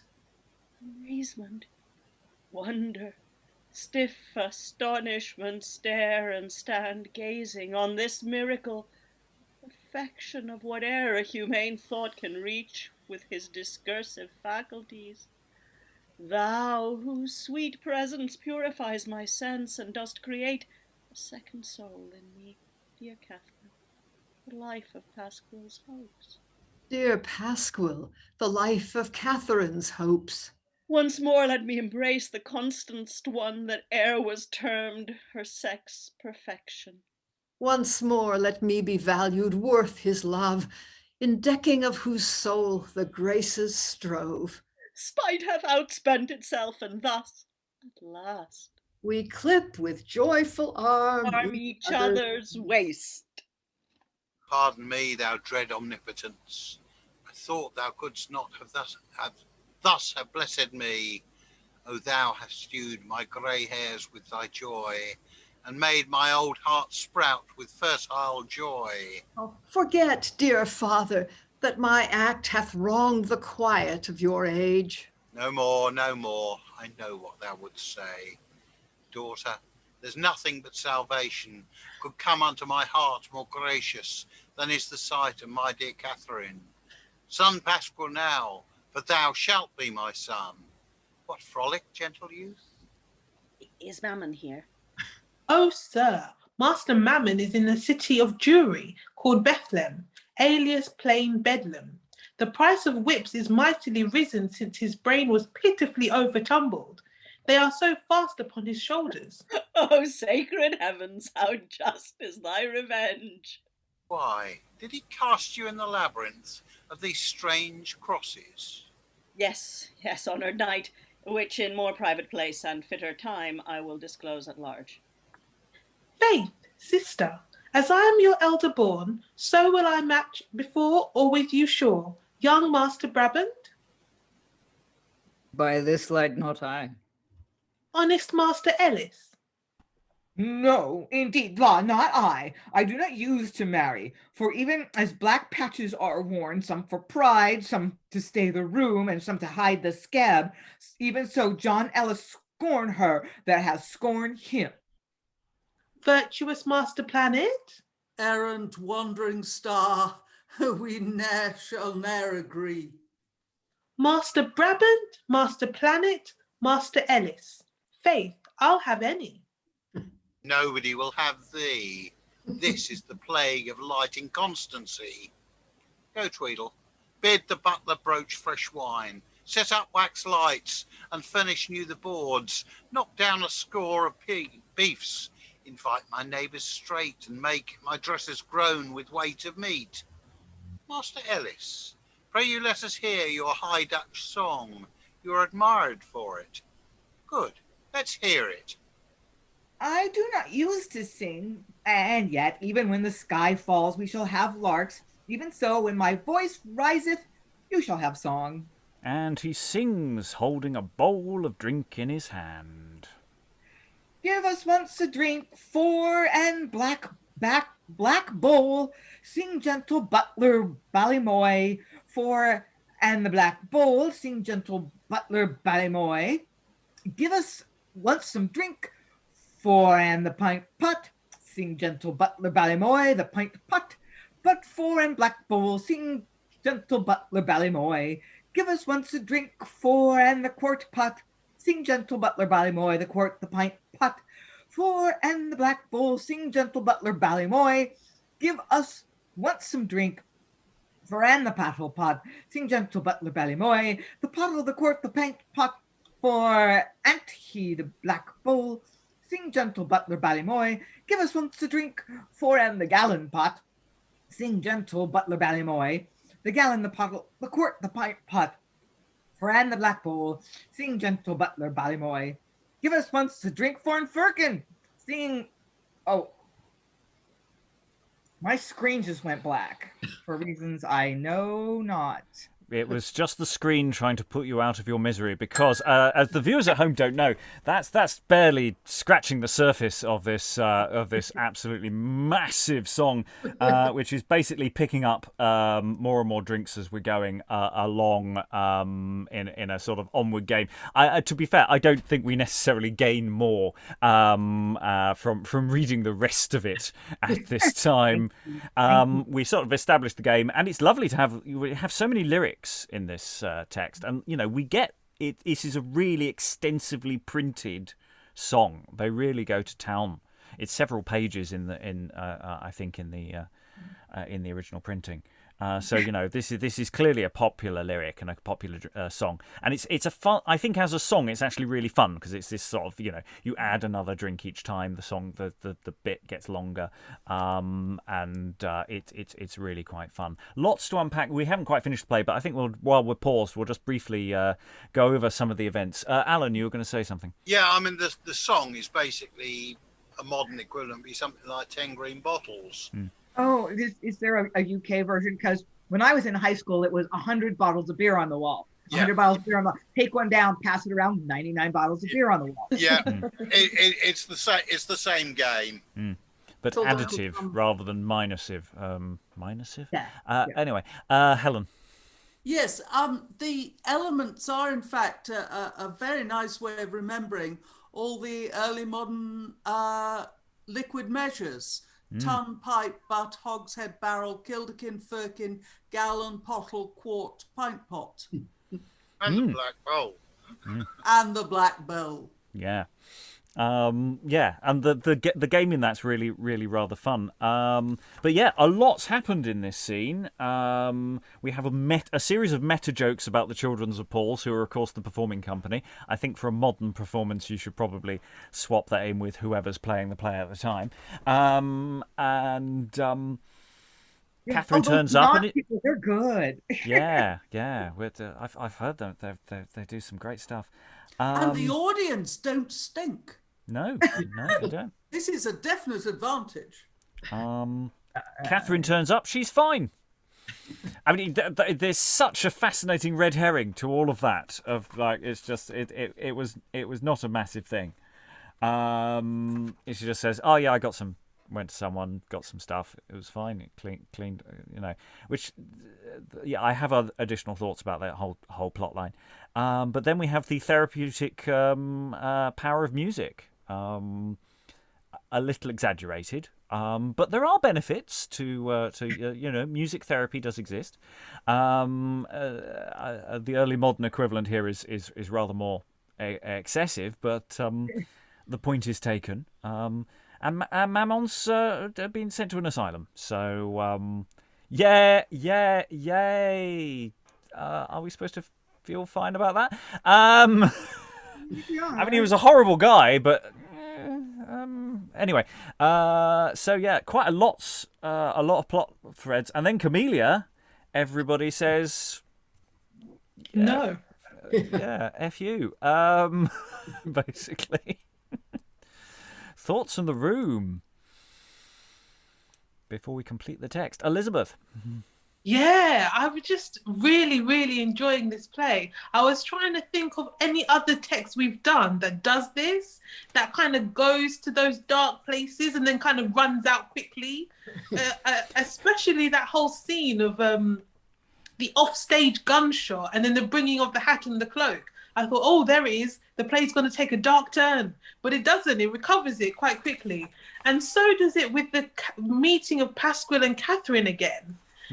When he holds her hand.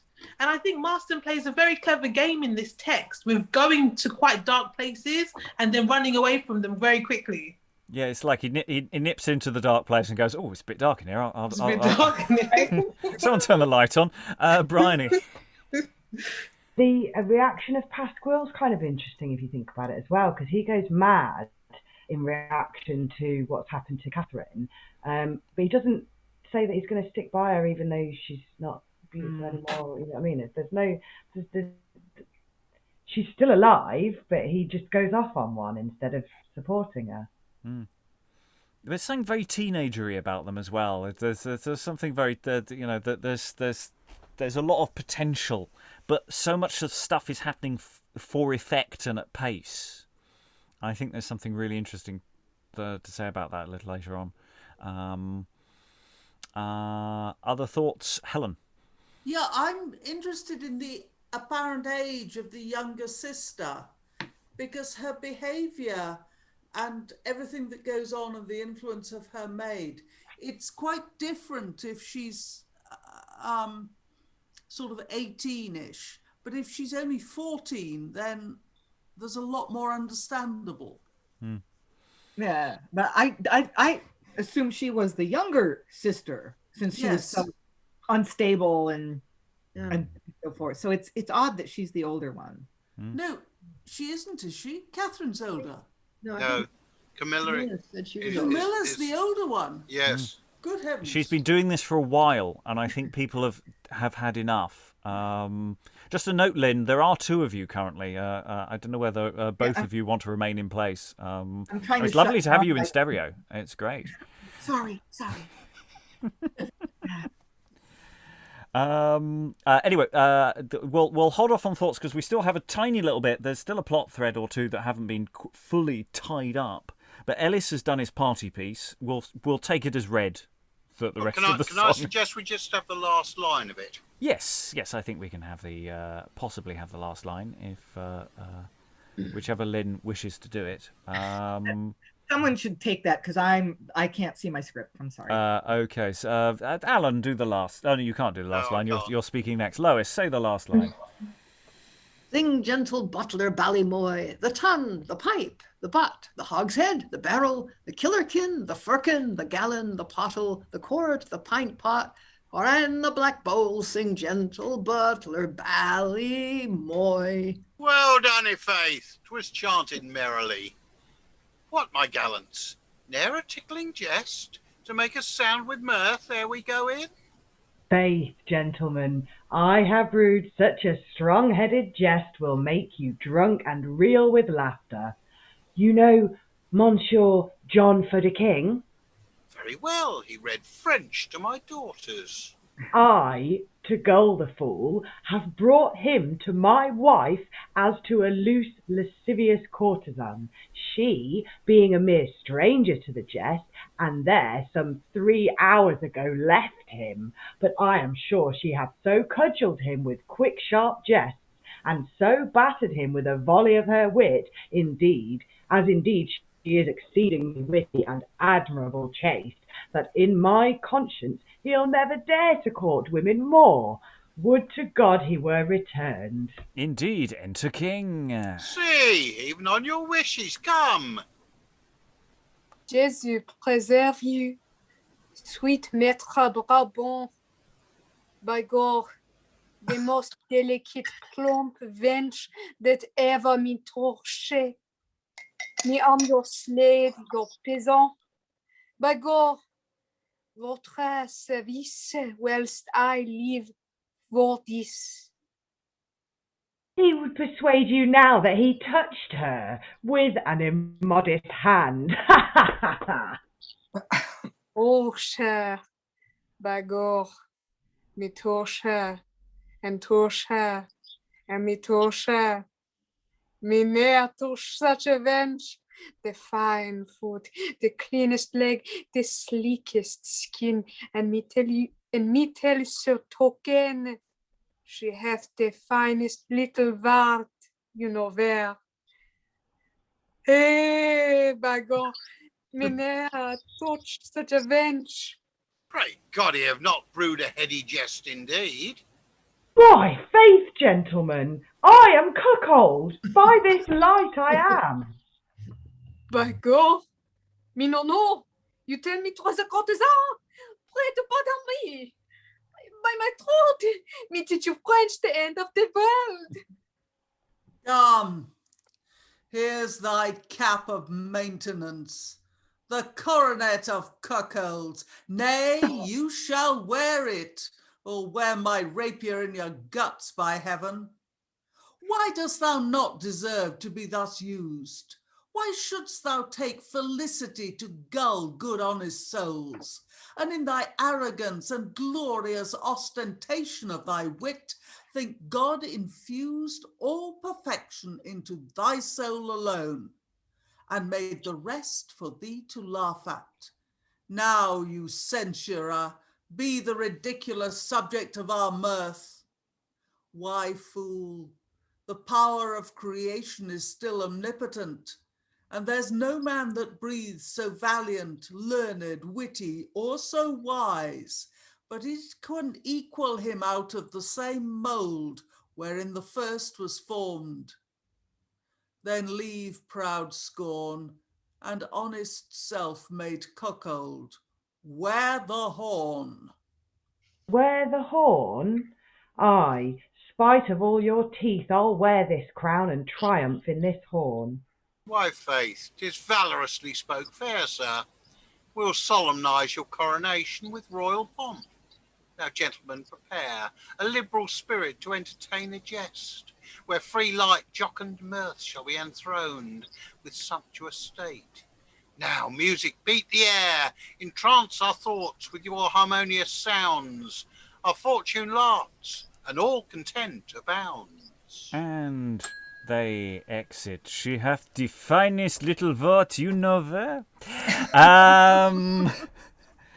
He will only tell you this once. Yes. Whisper in ear. Yeah, it's King had some success there. Lois. Yeah. I take it that Brabant Senior attacks him when he realizes, because King's response about, I'll teach you French forever. That must be kind of desperate. Just take your hand off my throat and I'll do anything. Briony. I was just going to clarify whether or not he did try and make it up by offering to teach him French. Yes, that might be another way to read it. Yes. Yes, that's yes. I'm very sorry. You didn't tell me it was your wife. Would you like I some can French teach French. Aliki. Is there at the time, the way there is later, the association in English of the French with licentiousness? Is he offering to teach him dirty bed tricks or something? I wonder, yeah. I kind of love the idea that Brabant isn't getting very far with Mrs. Brabant, that she probably chases him out of bed pretty regularly because he's so horrible. And therefore he thought her chaste. Yes, because of course he brings it up as, I've done this hilarious jape. You know, it's the kind of person who tries to do practical jokes but doesn't actually know how they function. You know, even though practical jokes jokes are almost inevitably not funny, at least they have a structural integrity which he just doesn't fundamentally understand. So yeah.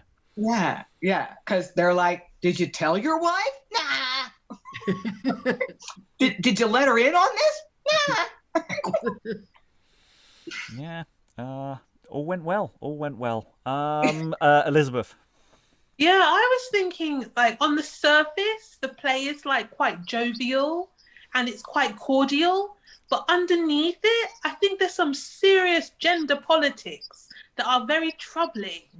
Sort of thinking about the place of women in the text, about the cuckolding at the end, as sort of like a ha joke, which is just reminiscent of the jokes that have been made throughout the text, and how Camelia doesn't pair off, but Katherine does, and how the women stay almost subservient to the men in the narrative. I just thought that was just an interesting idea, that the gender politics in this play are a little bit insidious. Reaction to the room? Any thoughts from that? I'll go to Lynn. Yeah. I tend to agree that now that you point that out, that, I mean, a kind of classic structure in comedy is that the men are the ones that are fickle and kind of have to be taught how to be stable and faithful. You actually, as much anxiety as there is about unfaithfulness and cuckoldry in early modern comedy, that it doesn't happen that much. It's usually baseless jealousy. But to have a female character really be that fickle and that easily swayed, that's unusual, and and a little troubling. I agree. Yeah. Lois. Well, I suppose you could say the relation of Pasquil and Katherine is pretty much one of equals. I mean, each one is literally mad about the other. It's very sweet. And they seem to have this amazing relationship where when things are going right for the one, the other one is in a terrible state. So he's dead, so she goes mad. Then as soon as she's recovered, he goes off to get her gown, and then someone sprays her with acid or whatever they do. Then he goes mad. Then she goes, I mean, it just goes on like that. So I think they have a sort of equal relationship. As far as the rest, I don't think we're meant to imagine what happened when Brabant Senior got home and had his little conversation with his wife. Stop thinking about that. And of course, Mamon is, you know, I mean, he's being whipped in Bedlam. Yeah. Yeah, it's interesting. We've reacted to this as a very light, frothy thing, but you know, underneath the surface, there's all sorts of things going on. Alan. Yeah, I must admit, I think the thing that would make this very difficult to stage now would be the portrayal of Mamon. You know, there's enough trouble when anybody does, you know, a Venetian play about, you know, tropes which are anti-Semitic, and a lot of it, I think, with Mamon is explicitly anti-Semitic, and I think you would have great difficulty in getting it through a modern sensibility. I'm not so sure that's true. I mean, apart from, you know, a few words in that speech which earlier, I'm not sure that's not fixable in performance. Even if it's there, I have serious questions, because there's something I want to say at the end about what I think some of this play is doing, which is slightly distorting how we're reading it. But I think that's very fixable. I don't think that's what the play is doing, even if things might be there. But others may disagree. Don't let me see what the rest of the room thinks on that. Lois. You know, I mean, there are a lot of comic usurers who get their comeuppance in plays. I'm not sure how many we have read some already. I mean, I'm thinking things like A Trick to Catch the Old One and so on, which we'll presumably get to. But I mean, it's just because they're usurers, you know, they lend money, they're greedy, they're by definition awful. So I don't think this has to be anti-Semitic at all. Yeah, I don't know. It's one of the rare plays where somebody discovers he's cuckold and apparently accepts it, and everybody just laughs and wears their pride. And I think there are other plays where there are jokes about horns. I mean, you may be thinking a bit of the end of the Every Man in His Humor, where I think there's a whole thing about horns too. I think it's Kitely who's been fanatically jealous all through the play, and then says he's kind of casting off all these horns, and now they're going to land on the heads of people who don't think they have them, or something. So and I think there's also a speech in praise of the horn in one of Chapman's plays. And actually, we may come to some of this material that precedes that which does precede this, hopefully relatively soon. Yeah. Eric. I was going to say that the whole bit about him being cuckolded, and then at the end, sort of, Planet gives this speech about, hey, you got your comeuppance, so stop laughing at people. There's a part of me going, is that directed towards the audience? Because obviously, if you find this funny, then you kind of are that person laughing at other people, which makes it a bit sort of not meta, but sort of, I don't know, just weirdly cyclical. I don't know what to call it. Okay, we need to go to final thoughts as we haven't done any. But they need to be relatively swift. Helen, any final thoughts? No, I think it's playable. But I found it quite difficult to get the characters sorted out. I mean, there are one or two who disappear. I mean, Flawn, for example, suddenly disappears at the beginning of this half. And also, there's an awful lot of unresolved stories. But if you forget the unresolved stories, I mean, Planet is an unresolved. Ellis, is it Ellis? There are disappointed suitors all over the shop. Isn't that resolved at the end though, when they dispense with Camelia? Yeah. Do they? Yeah, I don't think there's any plot strands per se that are left dangling. No, it wasn't plot strands. It was character arcs that seem unfinished. But I don't think that matters too much. I mean, I think it's probably playable. Well, I mean, that's not in doubt. It's been played in modern times. So this I did not know, but I'm glad to hear it. Yes, I'm just going to scotch that one and just go on. What people might want to do with it. I'll go to Alan. Final thoughts.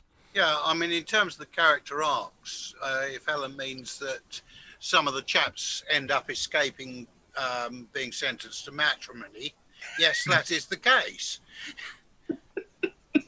Yeah, I mean, there is a sense that nobody lives, apart from Pasquil and Katherine, perhaps, that people are living happily ever after. It's just the party continues, and there's something weird about that whole perennial, never-ending party that Fortune is running. Lois, any final thoughts? I don't know. I think it works like a review, really. I mean, everything happens extremely fast, which is a good thing about it, but also it does mean that you never really have time to take anything in, and none of the characters, I think, are meant to be depicted in any depth. I think you just sort of play it as a romp, really, with an awful lot of music. I mean, and that's a side of it that we haven't really got. But, if there's a lot of music and possibly dancing and so on, I think the whole air is, I mean, Jack Drum's entertainment, I think the actual meaning of that is being drummed out of town, isn't it? I mean, it's not actually getting any entertainment, it's being thrown out. So this is sort of the idea that in this case, here we have someone called Jack Drum, and this is the kind of entertainment he would give us, which in a sense is people being thrown out. At least Mamon is thrown out, and several of the other characters are essentially thrown out. They don't pair off with anyone. Yeah, well, that's the promise at the beginning, of saying, well, the show's not really ready. You're going to get a bit of a hodgepodge. I mean, I think that's perhaps what the title sort of means within the context of the play of, this is a bit of a thing. But the cabaret aspect to it, I think, this is an entertainment. The title is actually quite good on that sense, that it's much more playful. Elizabeth, any final thoughts? Yeah, just briefly, I definitely agree with Lois. I think when Lois said that it kind of lacks depth, the text in some ways lacks depth, and being an entertainment, I thought that it rushes almost headlong into its ending. I thought that the ending was just so fast, and the song took up most of the ending as well. so we had this ending that was really fast, full of song, and I thought that I just felt like there was a little bit left. There's just a few more scenes in Act 5 would have just kind of rounded the text off a bit. Briony, any final thoughts? Yeah, I just wonder whereabouts, and I know it can be really hard and sometimes impossible to date these things, but I wonder whereabouts this goes in his canon, because there is something younger and maybe a little bit less polished about aspects of it compared to other stuff that we've read of his, as well as being a bit lighter and quite fast-paced and fanciful, but definitely loads to enjoy in it. Yes, dating-wise, I think that's assessment's quite good. It's relatively early on. It's about 1600-ish. So he's got a couple of shows under his belt that have gone down quite well. But the stuff that we've most recently been reading are a couple of years down the line from this. So yeah, I think that's bang on. Aliki, any final thoughts?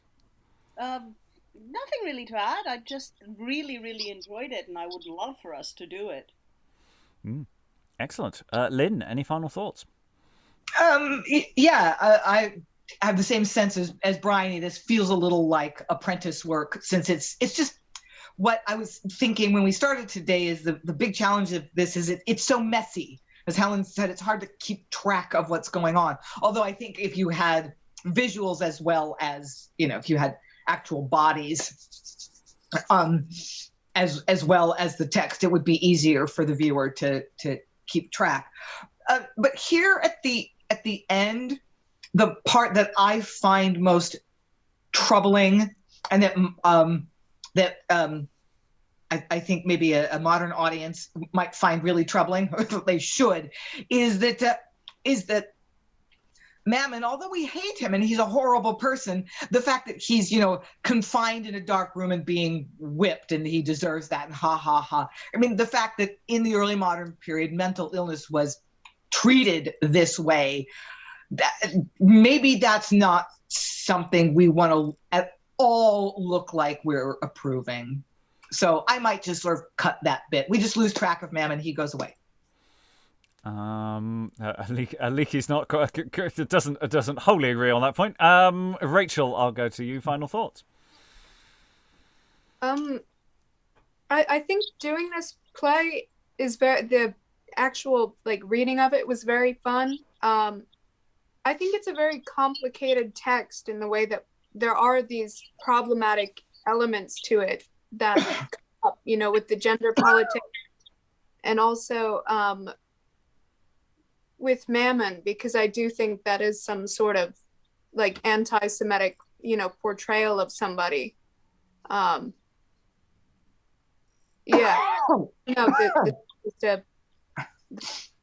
don't know. It's interesting. Eric, final thoughts. See, I was going to go back to Elizabeth's point earlier about the gender politics, where I was going to say the opposite, because you kind of if you read sort of Miss Brabant's choice, Mistress Brabant's choice is sort of a feminist thing, then it's don't take women for granted. But then on the other hand, it's kind of all this fickleness is kind of basically what's causing problems. I don't know, it's an interesting play that way. I don't know, Mamon is sort of, as we've said, problematic in many ways. But then I guess it speaks to its time as well. And the age of the author, of course, and the experience of the author. What I was thinking also was it's kind of like Will Summers' Last Testament, or Last Testament of Will Summer, whatever that, yeah, where you've got the title character in the play, but he doesn't really participate very much.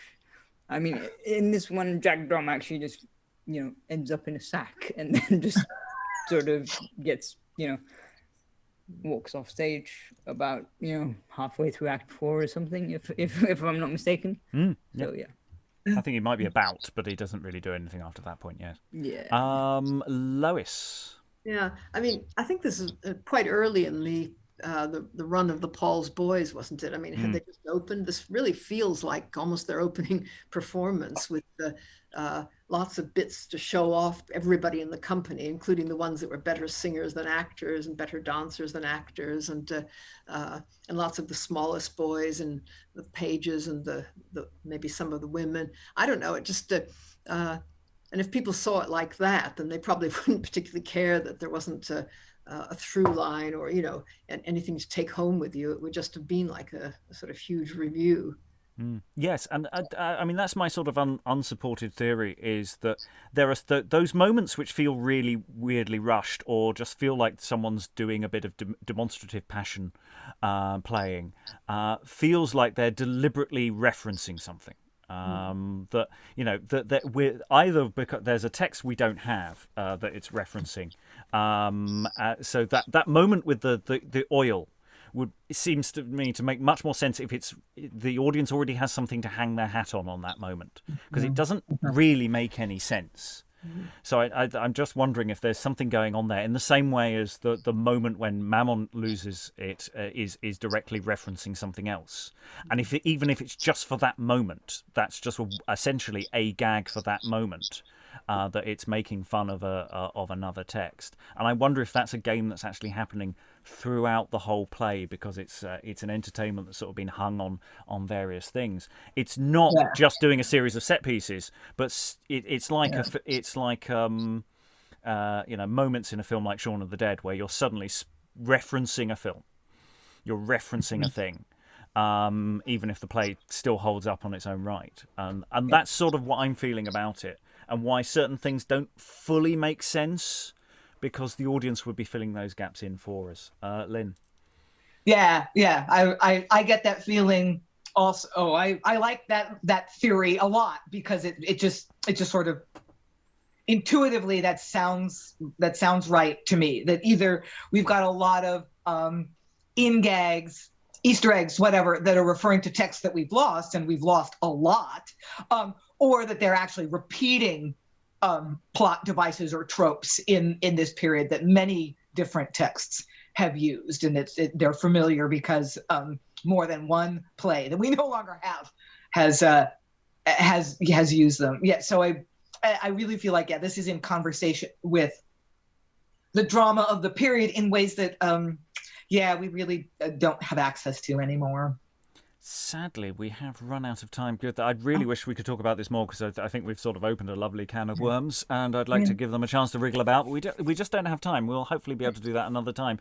There is a YouTube recording of a modern youth theatre production of the play that is available. The links will be in the show notes.